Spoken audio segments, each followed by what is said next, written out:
लोकशाही मारण्यासाठी टपलेली आहे, तिला तडीपार करण्यासाठी आपण शिवाजी पार्क निवडलं, त्याच्याबद्दल मी तुम्हाला खास धन्यवाद देतो.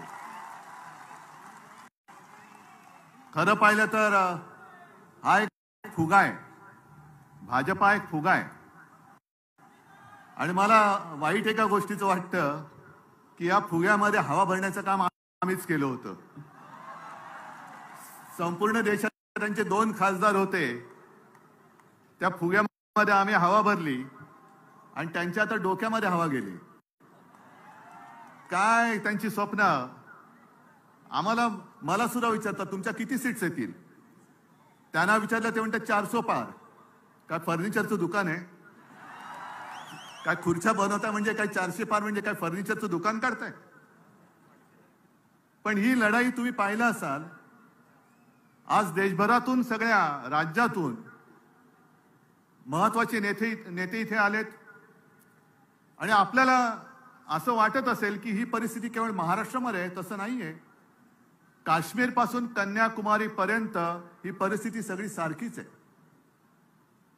ज्या वेळेला मला आठवतंय की आपण पहिल्या प्रथम ही इंडिया आघाडीची बैठक घेतली,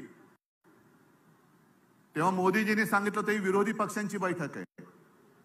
आम्ही विरोधी आहोत, जरूर आहोत, पण आम्ही विरोधी आहोत ते हुकुमशहाच्या विरुद्ध आहोत. आम्ही हुकुमशाहीच्या विरुद्ध आहोत. जेव्हा मोदीजी तुम्ही आमच्या घराणेशाहीवरती आरोप करता, तेव्हा तुमचं घराणं मी प्रकाशजींच्या भाषेत बोलत नाही, पण तुमच्या परिवारामध्ये फक्त तुम्ही आणि तुमची खुर्ची एवढाच तुमचा परिवार आहे, बाकी परिवार आहे कुठे? आणि ही जी आपण लढाई लढतोय ती लोकशाही वाचवण्याची आहे, संविधान वाचवण्याची आहे. ज्या संविधानाबद्दल शिवसेना प्रमुख नेहमी सांगायचे की याची सुरुवात कोर्टापासून करा. कोर्टामध्ये ज्या वेळेला एखादा साक्ष द्यायला येतो किंवा कोर्टामध्ये एखादा काही स्टेटमेंट द्यायला येतो, तेव्हा जो येतो तो त्याच्या धर्मग्रंथावरती हात ठेवून शपथ घेतो. ते बाजूला करा आणि आपल्या देशाची जी घटना आहे डॉक्टर बाबासाहेब आंबेडकरांनी लिहिलेली, त्या घटनेवर हात ठेवून शपथ घ्या. हे त्या घटनेचं महत्व आहे. आणि यांना 400 पार त्याच्यासाठी पाहिजे, हे आता स्पष्ट झालेलं आहे. कारण त्यांचेच एक मंत्री, मला जर मी विसरलो नसेल तर आनंद कुमार हेगडे, तेच बोललेत की आम्हाला घटना बदलायची आहे म्हणून 400 पार करायचंय.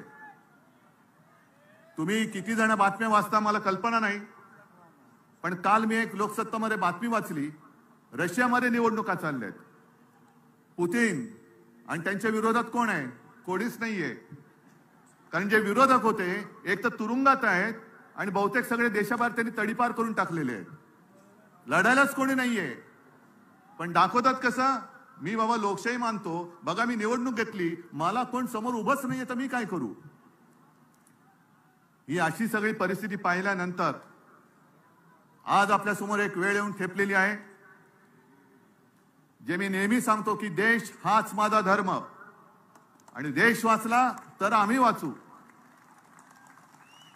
आपली ओळख, व्यक्तीची ओळख ही देश असली पाहिजे. देशाची ओळख ही व्यक्ती होता कामा नये. कोणी किती मोठा असला तरी त्याच्यापेक्षा मोठा माझा देश आहे, माझं भारत सरकार.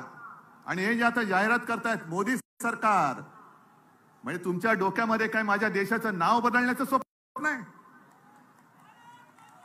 हे माझ्या देशाचं नाव आहे. आणि आजपर्यंत आपण अनेक अनुभव घेतले. असं काही वेळेला वाटत होतं की देशासाठी एक मजबूत सरकार पाहिजे, पण आता आपल्याला अनुभवानंतर कळलंय आपलं युतीचं सरकार होतं, अटलजी पंतप्रधान होते, सगळेच त्याच्यामध्ये होते. एनडीए तेव्हा एक छान असं वातावरण होतं. ममता, समता, जयललिता, आपण सगळे एकत्र होतो आणि अटलजीने उत्तम प्रकारे आपलं सरकार चालवलं होतं. त्याही वेळेला देशाची परिस्थिती इंडिया शायनिंग, फील गुड असे दिवस होते. मग नरसिंहरावजी आले, त्यांनी चांगलं सरकार चालवलं. मनमोहनजी आले, त्यांनी चांगलं सरकार चालवलं. आणि आता हे जे आले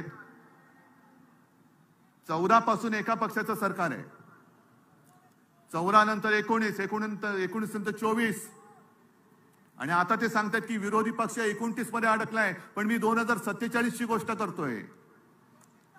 कोणी राज्यकर्ता अमरपट्टा घेऊन येत नाही. आणि या देशाच्या जनतेसमोर हुकुमशाही किती मोठा असला तरी ज्या वेळेला सगळे लोक एकवटतात तेव्हा हुकुमशहाचा अंत होतो.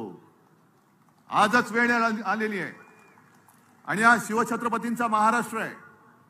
आपला जो इतिहास आहे, आपला इतिहास हा तोडाफोडा आणि राज्य करा असा जर का असेल तर जो आपल्यामध्ये फूट पाडतोय त्याला तोडा फोडा आणि त्याच्या छाताडावरती राज्य करा हे दाखवून देण्याची वेळ आलेली आहे.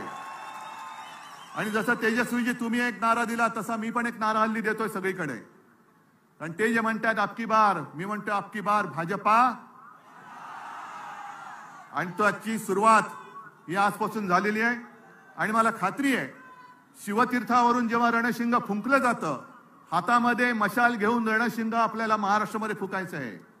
आणि मुंबईतून एखादी गोष्ट जेव्हा बोलली जाते तेव्हा संपूर्ण देश त्या रस्त्यावरून चालतो, त्या वाटेवरून चालतो. म्हणून आपल्या लोकशाही रक्षणाची आजपासून ही लढाई सुरू होते. मी त्या हुकुमशहांना सांगतोय, तुम्हाला असं वाटत असेल की ज्यांना ज्यांना घाबरवून तुम्ही तुमच्या पक्षात घेताय ते म्हणजे देशाची जनता नाही, देशाची जनता ही माझ्या समोर बसलेली आहे आणि आमच्या सोबत आहे. आणि तुम्ही किती अत्याचार करण्याचा प्रयत्न करा, तुम्हाला तोडून मोडून टाकल्याशिवाय राहणार नाही. ही शपथ घेऊन आम्ही मैदानात उतरलेलो आहोत. आणि एकच नारा परत घेऊन अबकी बार भाजपा तडीपार, गावागावात जा आणि ह्या हुकुमशाही राजवटीचा अंत करा, एवढीच एक विनंती करतो आणि आपली रजा घेतो. जय हिंद, जय महाराष्ट्र. धन्यवाद.